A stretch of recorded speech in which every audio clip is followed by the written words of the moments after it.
Aláròyé máa wí o. àwa ò fẹ́ Sunday àti ìró ẹkùn tó dá sílẹ̀ ńìlọrin o Umaru Sa'ad. Pẹ̀lú bí àwọn èèyàn ìpínlẹ̀ Kwara ṣe ń jó tí wọ́n yọ̀ nígbà tí ajìjàgbara fún ẹ̀yà Yorùbá ní olóyè Sunday Adéyẹmọ tí gbogbo èèyàn mọ̀ sí Sunday Ìgbòho lọ sí ìpínlẹ̀ Kwara tó sì fìdí ẹgbẹ́ rẹ̀ ìyẹn ìró ẹkùn Security Network lélẹ̀ pẹ̀lú ìpinnu láti gbógun ti àwọn ajínigbé nípínlẹ̀ náà. Àgbà lọ́ọ̀yà kan tó jẹ́ ọmọ bíbí ìlú Ìlọrin Umaru Sa'ad Imam tó ní àwọn èèyàn tún máa ń pè òun ní US Imam tó jẹ́ agbẹnusọ fún ẹgbẹ́ tó ń ṣe ìdáàbòbò àti ìgbélárugẹ àṣà àti ìṣe nílùú Ìlọrin ìyẹn Ìlọrin Heritage Preservation Foundation IHPF ti ní àwọn kò fẹ́ ọkùnrin ajìjàgbara ilẹ̀ Yorùbá náà àti ẹgbẹ́ elétò ààbò tó kójọ láti kojú àwọn afẹ̀míṣòfò tó ń dààmú àwọn èèyàn nípínlẹ̀ Kwara. Ọkùnrin agbẹjọ́rò yìí sọ̀rọ̀ ọ̀hún níbi ìfọ̀rọ̀wérọ̀ kan tó ṣe lẹ́yìn tí Sunday Ìgbòho ṣe ìfilọ́lẹ̀ ẹgbẹ́ yìí ní ilé ẹgbẹ́ ọmọ ìgbómìnà tó wà ní Gánmọ nílùú Ìlọrin nípínlẹ̀ Kwara ní ìpalẹ̀mọ́ fún ìjà tí wọ́n fẹ́ wá gbé kojú àwọn afẹ̀míṣòfò tí wọ́n jí àwọn èèyàn ìpínlẹ̀ Kwara gbé tí wọ́n sì ń pa wọ́n pàápàá ní ẹkùn gúúsù ìpínlẹ̀ Kwara tó jẹ́ apá ibi táwọn ojúlówó Yorùbá pọ̀ sí.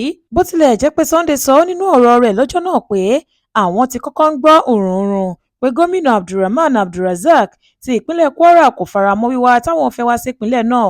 Ó ní àwọn padà rí i pé àhesọ ọ̀rọ̀ ni nítorí inú gómìnà pàápàá kò lè dùn kí àwọn ọ̀dájú ẹ̀dá kan ó jẹ ìlú tó ń ṣe ìjọba lé lórí run nígbà tí wọ́n bá ń fojoojúmọ́ pa àwọn èèyàn rẹ̀. Ìgbòho nínú gómìnà dùn sí gbogbo ara pàápàá sí ní CP Adékìmí Òjó tí í ṣe kọmíṣánná ọlọ́pàá ìpínlẹ̀ Kwara fi sí nígbà tó ti jẹ́ wípé àwọn wá kún wọn lọ́wọ́ láti ṣẹ́gun àwọn agbébọn tó ń da agbègbè náà láàmú ni.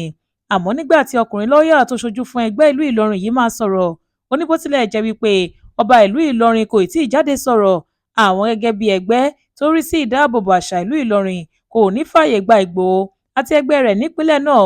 Àwọn yóò sì rí wípé àwọn lè padà sí Ọ̀yọ́ tó ti ń bọ̀ tí wọ́n sì ti bí i lọ́mọ.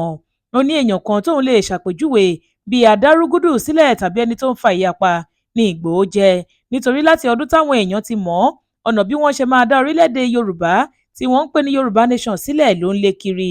Èèmọ̀ burúkú ló sì yan àwọn ìran Haúsá Fúlàní ní gbogbo ìpínlẹ̀ Ọ̀yọ́ táwọn ti ń gbúrò rẹ̀ tẹ́lẹ̀ láì jẹ́ wípé ìjọba sọ nǹkan kan lórí rẹ̀. Nítorí bẹ́ẹ̀ làwọn kò sì ṣe nífẹ̀ẹ́ sí wíwá tó wá sí Kwara. Ọkùnrin tí kò bìkítà nípa iye èèyàn táwọn jàǹdùkú ẹ̀dá yìí ti gbé tí wọ́n ti gbowó ńláńlá lọ́wọ́ wọn tí wọ́n sì ti padànù lẹ́kùn gúúsù àti àríwá ìpínlẹ̀ Kwara níbi tí kì í ṣe inú Ìlọrin gangan sọ wípé àkọ́kọ́ ni pé èmi kò lágbára láti gbẹnusọ fún ìlú Ìlọrin tí kì í bá ṣe ọba ìlú Ìlọrin tàbí àwọn tí wọ́n bá yàn. Àmọ́ gẹ́gẹ́ bí ẹgbẹ́ tiwa Ìlọrin Heritage Preservation Foundation àṣà àti àlàáfíà náà ni àwa ń dáàbòbò. Àwa náà ò faramọ́ a ò faramọ́ a ó sì padà gbé e jáde nínú ìwé. Ojú tí àwa fi wò ó ni wípé ẹni tó dá ètò yìí kalẹ̀ ẹni tí gbogbo ayé mọ̀ wípé ó ń ṣokùnfà ìyapa ni òun ló ń darí Yorùbá Nation. Gbogbo ayé ti mọ ìyẹn kì í sì ṣe àṣírí mọ́. Báwo wá ni àwa ṣe fẹ́ ní ìgbẹ́kẹ̀lé nínú rẹ̀ torí ohun tí wọ́n ń sọ nígbà yẹn ni wípé àwọn ń bọ̀ wá gba Ìlọrin. Nítorí náà àwa ò nígbàgbọ́ nínú ìró ẹkùn àti ẹni tó dá a sílẹ̀ o. Ibi tí àwa dúró lé lórí nìyẹn gẹ́gẹ́ bí ẹgbẹ́ wa. Bí mo sì ṣe kúkú sọ lẹ́ẹ̀kan a ò sọ̀rọ̀ fún Ìlọrin à ń sọ̀rọ̀ fún ẹgbẹ́ tiwa tí àwa ń ṣojú ni. A ó sì padà gbé e jáde a ó sì gbé gbogbo ìgbésẹ̀ tó bá yẹ.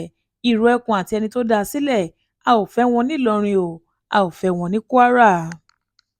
Nígbà tí wọ́n tún bi í léèrè pé nísinsìnyí tí Ìgbòho àti ìró ẹkùn rẹ̀ ti wá tó sì tún jẹ́ Ìlọrin ni wọ́n ti ṣe ìfilọ́lẹ̀ ẹgbẹ́ elétò ààbò náà ńkọ́ o. Sa'ad Imam ní kò dí wa lọ́wọ́ láti gbé ìgbésẹ̀ táwa bá fẹ́ gbé torí ohun tí àwa fẹ́ ṣe ni láti wádìí bóyá ìjọba ti fún un ní ìwé àṣẹ tí wọ́n ń pè ní láísẹ̀nsì ní Kwara. Kwara ló kan àwa. Wọ́n lè máa ṣe gbogbo ohun tí wọ́n bá fẹ́ ṣe ní Ọ̀yọ́ tó ti wá tàbí ní apá gúúsù ìwọ̀ oòrùn Nàìjíríà. Àmọ́ ní Kwara tiwa yìí ètò kádà-ńkọrú tó gbé dání yẹn ojú rẹ̀ la fi ń wò ó. Kódà ní gbogbo ìpínlẹ̀ Ọ̀yọ́ tí wọ́n ti ń gbé orúkọ àwọn Haúsá Fúlàní kiri gbogbo ẹ̀ là ń rí àti gbogbo èèmọ̀ tí wọ́n hàn wọ́n ìjọba dẹ̀ ń dákẹ́. Tíjọba ò bá ti wá fẹ́ wàhálà tàbí rògbòdìyàn ní Kwara kí wọ́n tètè lé wọn padà síbi tí wọ́n ti wá o torí ní Ìlọrin níbí a máa ń dáàbò bo ara wa ni. Báyìí ni ọkùnrin náà sọ lórí ẹgbẹ́ elétò ààbò tí Ìgbòho ṣẹ̀ṣẹ̀ fi lọ́lẹ̀ láti lé àwọn jàǹdùkú agbébọn dànù ní gbogbo ibi tí wọ́n farasin sí ní Kwara. Ṣùgbọ́n ọ̀pọ̀lọpọ̀ àwọn tó rí ìfọ̀rọ̀wérọ̀ ọkùnrin yìí ni wọ́n ń bú u. Wọ́n ní ọ̀rọ̀ dùn lẹ́nu rẹ̀ nígbà tí kì í ṣe inú Ìlọrin làwọn afẹ̀míṣòfò ti ń ṣọṣẹ́ tí wọn kò sì tí ì ṣe aburú fún ọmọ tàbí mọ̀lẹ́bí rẹ̀ kankan. Bẹ́ẹ̀ làwọn míì pè ní orúkọ àwọn aráabí nígbà tí wọ́n ń pè é ní lọ́ọ̀yà báńdíìtì. Àwọn kan sọ wípé Ìlọrin wọn ni kó gbẹnu sọ̀rọ̀ fún nítorí Ìlọrin kọ́ ni gbogbo Kwara. Wọ́n ní ọ̀dájú ni ọkùnrin náà, kọ́tankọ̀tan ló sì ń sọ lẹ́nu nítorí Ìgbòho kò wá sí Kwara láti lé Emir Ìlọrin lórí ipò rẹ̀ pé òun fẹ́ gbà á. Wọ́n ní kí ó má fi ìwà ìkórìíra àti ìmọ̀tara ẹni nìkan rẹ̀ kó bá àwọn èèyàn tí wọ́n ń fojú winá wàhálà àwọn afẹ̀míṣòfò lójoojúmọ́ nípìnlẹ̀ náà. Tẹ́ ò bá gbàgbé, lọ́jọ́bọ̀ Thursday ọjọ́ 23 oṣù kejì ọdún yìí tí Ìgbòho ṣe ìfilọ́lẹ̀ ìrù ẹkùn ní Kwara, ó là á mọ́lẹ̀ pé ọ̀rọ̀ ètò ààbò pọ́nbélé làwọn bá wá. Ó ní àwọn kò lépa àwọn Fúlàní tí wọ́n ń bá ọrọ̀ ajé wọn lọ jẹ́jẹ́ ara wọn gẹ́gẹ́ báwọn kan ṣe ń gbé kiri, kì í sì ṣe ọ̀nà láti ṣe ìkà fún wọn làwọn bá wá.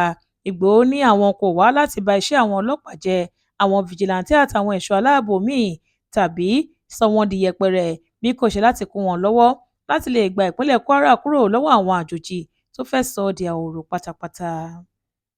Monísọ́lá Sàká ló ṣe àkójọpọ̀ ìròyìn yìí fún ìkànnì Aláròye Online TV.